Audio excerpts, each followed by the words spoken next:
그녀는 예상보다 크네. 강림은 보통 불완전한 물건을 받지 않는데 가족들은 그녀가 문화적 가치가 있다고 했어. 그리고 그가 결정할 용도로 훈련시키기엔 충분히 절버. They threw me into a black sedan like I was evidence of a crime they wanted buried. 3 men in tailored suits, speaking rapid Korean I wasn't supposed to understand, discussing me like I was livestock being transported to slaughter. My name is Hannah Keller, and I'm a fat American girl who just became collateral damage in an international business deal gone wrong. What my adoptive family didn't know when they handed me over to the Korean Mafia was that I understood every word they were saying. And what the man they gave me to didn't know was that I'd spent the last 8 years planning exactly how I'd destroy them all. I was adopted from Korea when I was 4 years old. Too young to remember my birth parents. Old enough to keep the language buried somewhere deep in my brain.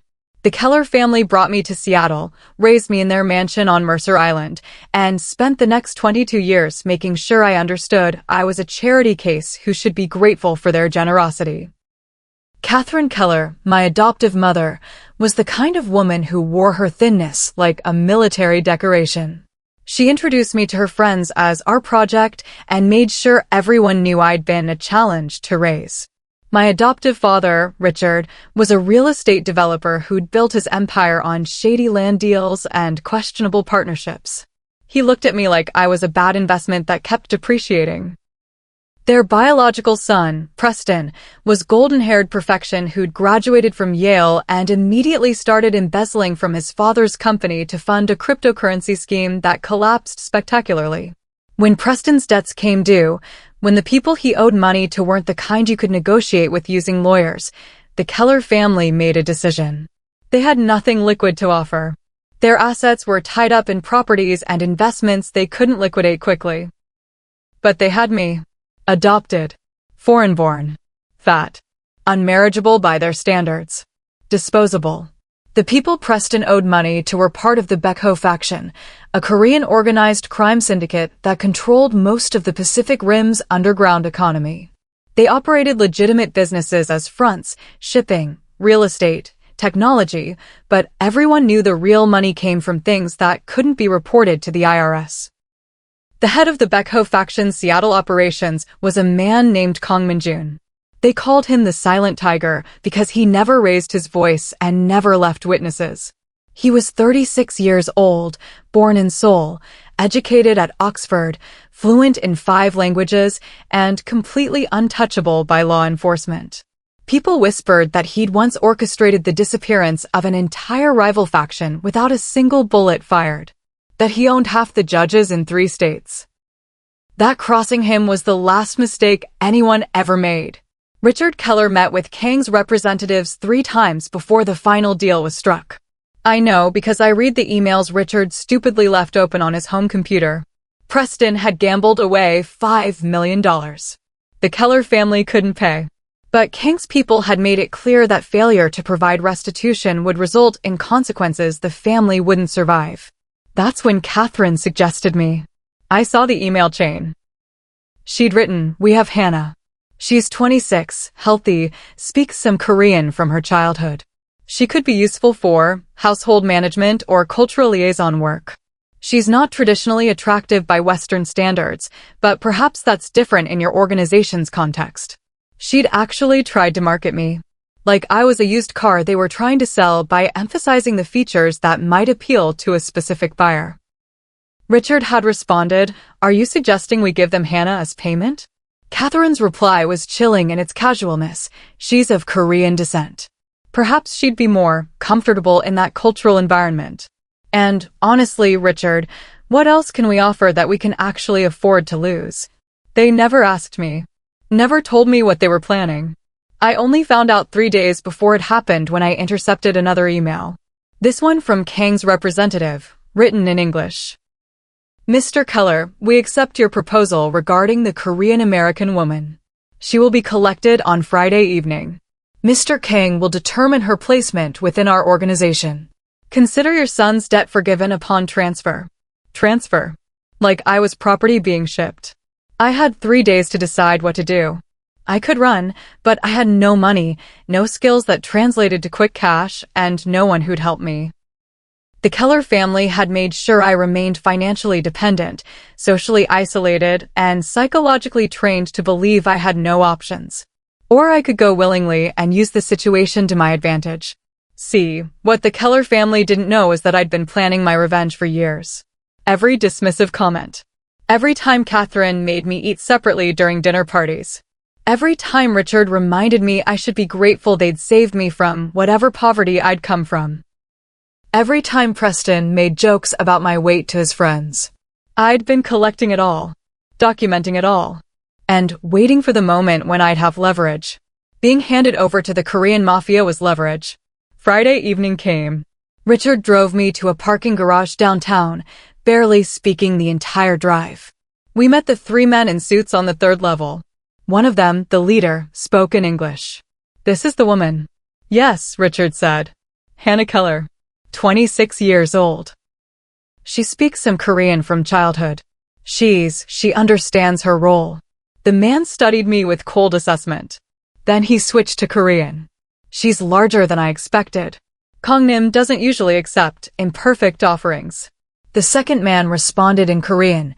"The family says she has cultural value, and she's young enough to be trained for whatever use he determines."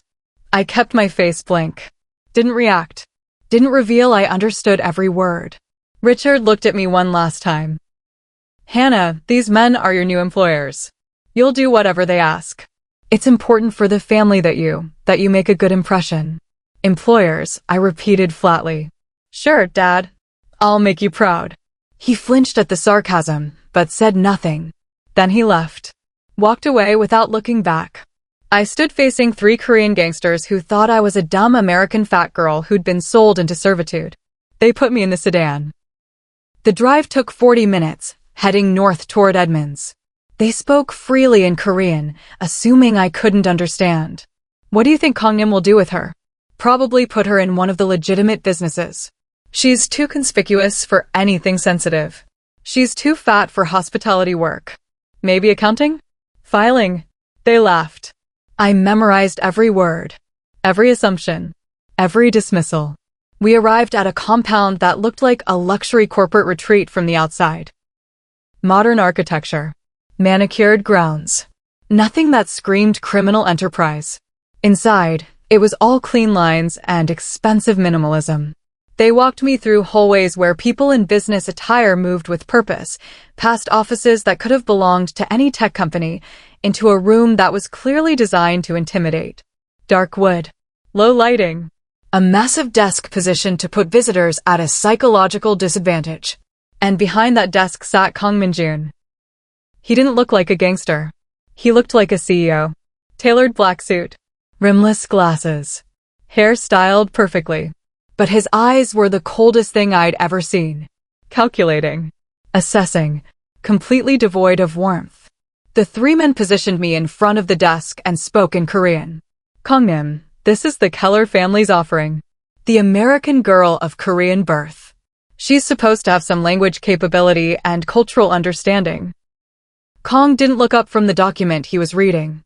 "And what did they tell her she'd be doing?" "They told her she'd be working for us in a household management capacity." Kong set down the document. Household management. His Korean was Seoul dialect, educated, precise. That's a creative euphemism. He finally looked at me. For about 3 seconds. Then back to the men. "Leave us." "Sir, should we explain the arrangement?" I said leave. His voice never rose. It didn't need to. The 3 men left immediately. The door closed. I was alone with the silent tiger.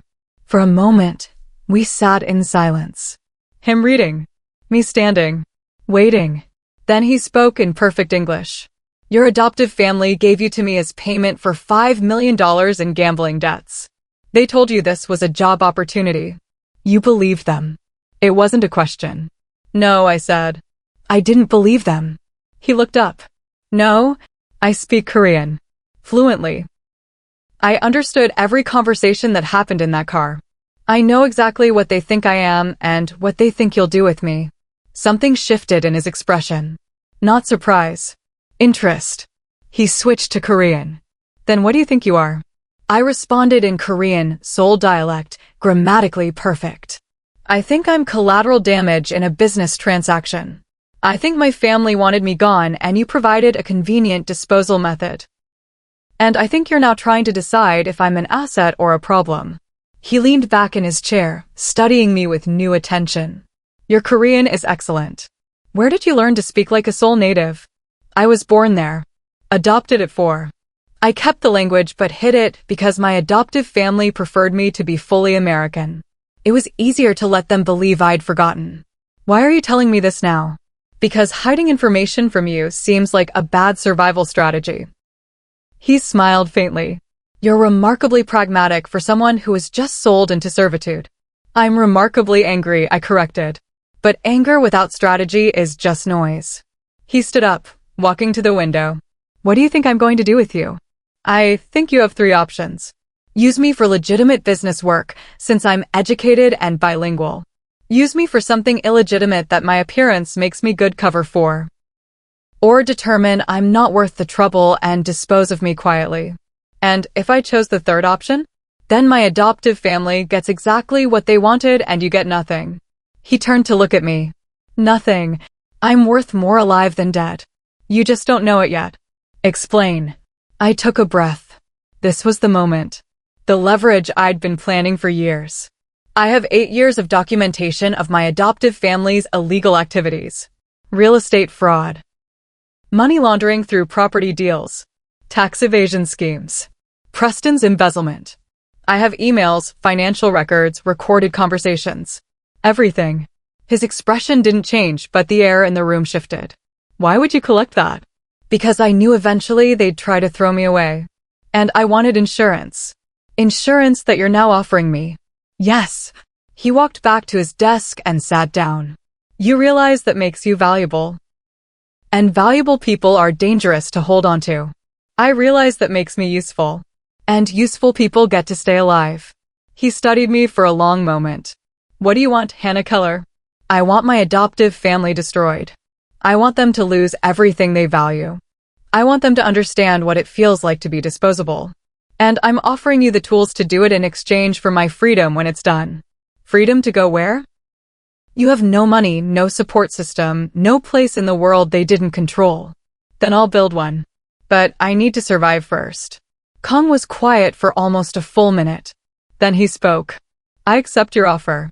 But understand this. If you're lying, if your information is false, if you betray me in any way, you will disappear so completely that no one will ever think to look for you. I understand. And if your information is legitimate, if I use it to destroy the Keller family, you will be under my protection until that process is complete. Which means you belong to this organization until I say otherwise. I understand that too. He picked up his phone and spoke briefly in Korean. Moments later, a woman entered. Mid-40s, professionally dressed, with sharp eyes that assessed me instantly. This is Song Miare, Kong said in English. She manages our legitimate operations. You'll be working under her supervision. Your housing will be provided. Your role will be determined by your capabilities, not by the Keller family's description of you. Miare spoke in Korean. Can she actually work, or is she just decorative? I responded in Korean before Kong could. I have a master's degree in international business and I spent 6 years managing my adoptive father's property portfolio before he decided I was too much of an embarrassment to keep in client-facing roles. I can work. Miare's eyebrows raised. You speak Korean. I was born there. She looked at Kong. She could be useful in our Pacific Rim negotiations. Americans who speak Korean are rare. Fat Americans who speak Korean are invisible. People talk freely around her. I felt the insult land, but understood the calculation behind it.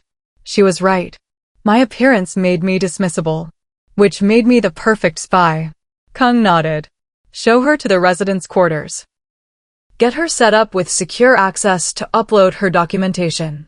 We'll verify her information before we proceed. As Miare led me out, Kong spoke once more. Hannah. I turned. Your family made a mistake. They thought they were disposing of a burden. They gave me a weapon instead. Don't make me regret accepting you. I won't. The residence quarters were nicer than my room at the Keller house. Clean, modern, private. That night, I sat at the desk and opened my encrypted files. 8 years of evidence. Every shady deal. Every illegal transfer. Every conversation I'd recorded on my phone when they thought I wasn't paying attention. I uploaded everything to the secure server Kang's people had given me access to. Then I waited. 3 days later, Kang called me back to his office. "Your information is legitimate," he said. "More than legitimate. It's comprehensive. The Keller family has been running illegal operations for 15 years. Yes. Why didn't you go to the authorities yourself? Because the authorities would have investigated, maybe prosecuted, but wouldn't have destroyed them completely. You will." He smiled. A real smile this time. Cold, but genuine. "You understand how this works. I understand revenge. And I understand leverage. You want to dismantle the Keller family because they tried to cheat you. I want to dismantle them because they treated me like garbage. Our goals align." They do. Which makes you valuable. And as I said, valuable people are dangerous. Then give me a reason to stay loyal. What reason would that be? Respect. The Keller family never respected me. They saw my body and decided I was worthless. You see my mind and decided I'm useful. That's the difference between servitude and employment. He considered this. You'll work for Song Mra in our International Negotiations Division. You'll help us identify and exploit weaknesses in our competitors' operations. You'll use your invisibility as an asset.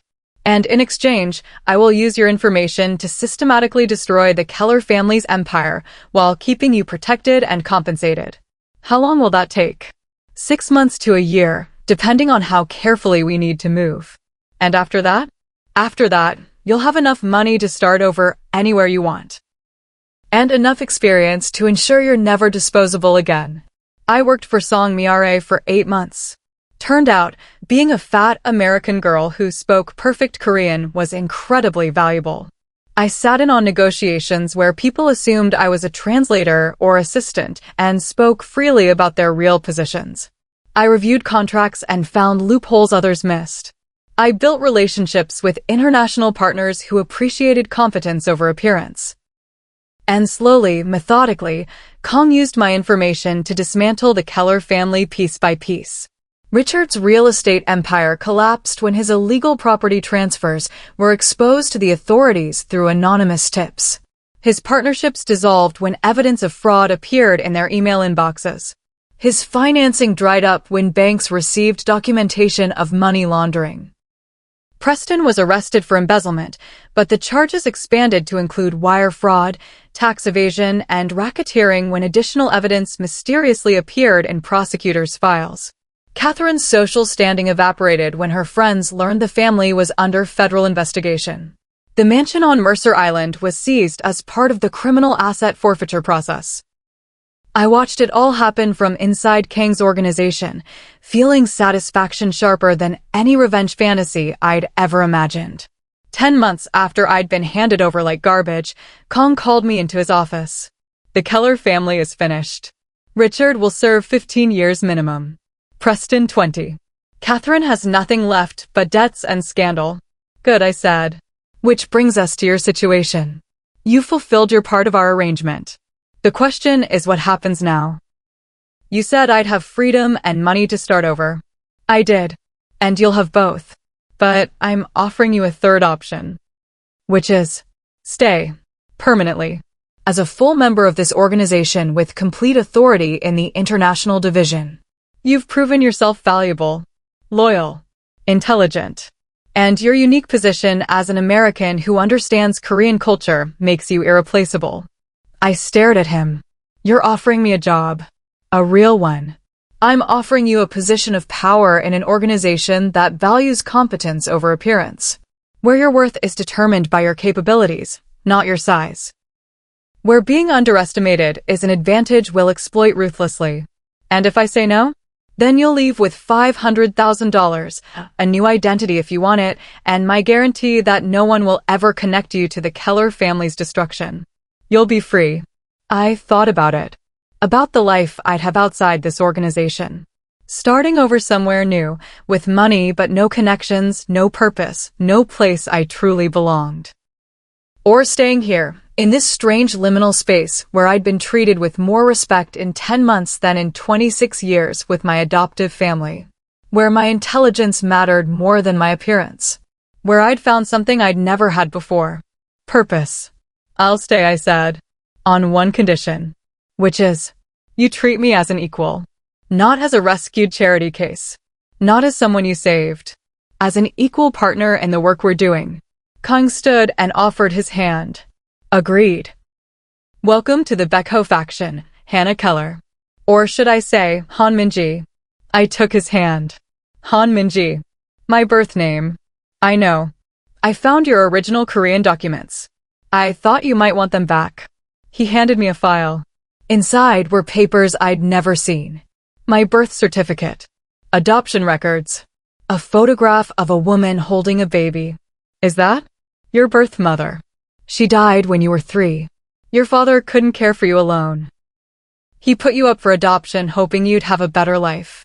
I stared at the photograph, tears building. The Keller family never told me any of this. They wanted you to believe you had nothing before them. No history. No identity. It made you easier to control. Why are you showing me this? Because you deserve to know who you are. And because the name Han Minji deserves to exist again. I looked at the man who'd been given me as garbage and chose to see me as a weapon. Who'd taken my rage and shaped it into justice. Who'd given me the tools to destroy my destroyers and the space to become something new. Thank you, I said quietly. Don't thank me yet, he replied.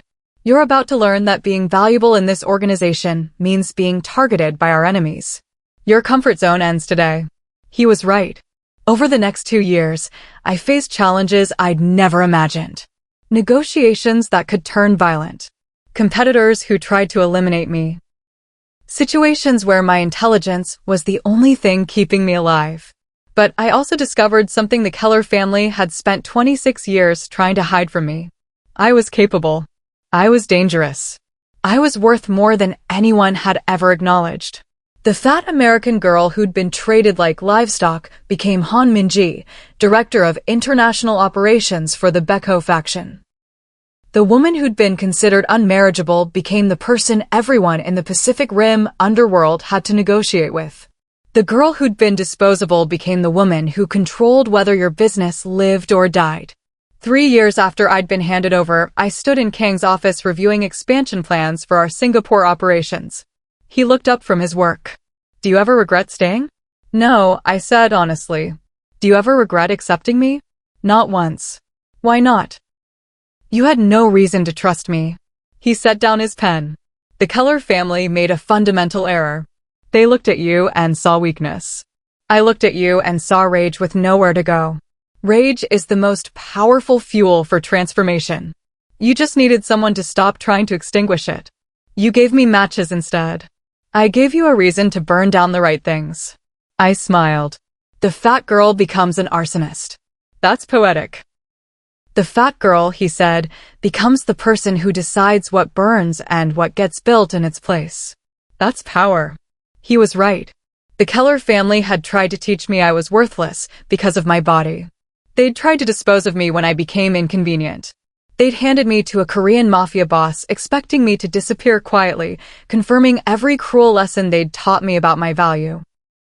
Instead, they gave me to the one person who understood that worth isn't measured by appearance or compliance. That rage, properly directed, changes the world. That the most dangerous people are the ones society teaches to believe they're powerless. My name is Han Minji. I was given to a Korean Mafia boss as punishment. What he did next shocked everyone who'd ever underestimated me. He gave me power. And I used it to burn down the world that tried to erase me and build something new in its place. If your family had treated you as disposable your entire life, would you take revenge or walk away? Share your thoughts in the comment and do remember to hit the subscribe button, like and share this story, and I'll see you in the next one.